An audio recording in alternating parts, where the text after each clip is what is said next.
Hey everybody, what is going on? I hope you guys are all doing well, and welcome to another tutorial video. In this video, I'll be explaining to you guys how you can quantize your sound or your tracks in Bandlab. So let's get right into it. Now, firstly, let me just record some in Bandlab, and as you'll see, I'm on 120 BPM on the metronome, or call it whatever you want. And I'll just record some of these notes and then stop, and that is pretty much it. Now, quantizing is basically just aligning the notes or the sounds with the actual rhythm of the metronome or the song.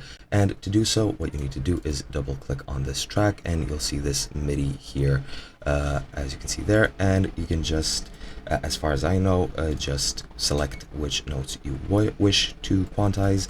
Let me just, I forgot how to select all of these, but let's say I want to select those. You just right click and then select quantize, and you can quantize them on 1-1 or 1-2, 1-4, 1-8, or any time signature you want.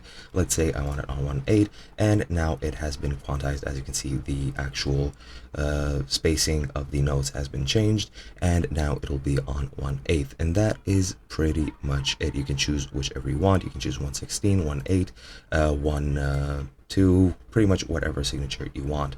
You can choose 1 through 16T. I'm not exactly sure what that means, but pretty much you just click on it and they'll be quantized automatically. And that is pretty much it. Hope you guys enjoyed, and I'll be seeing you guys next time.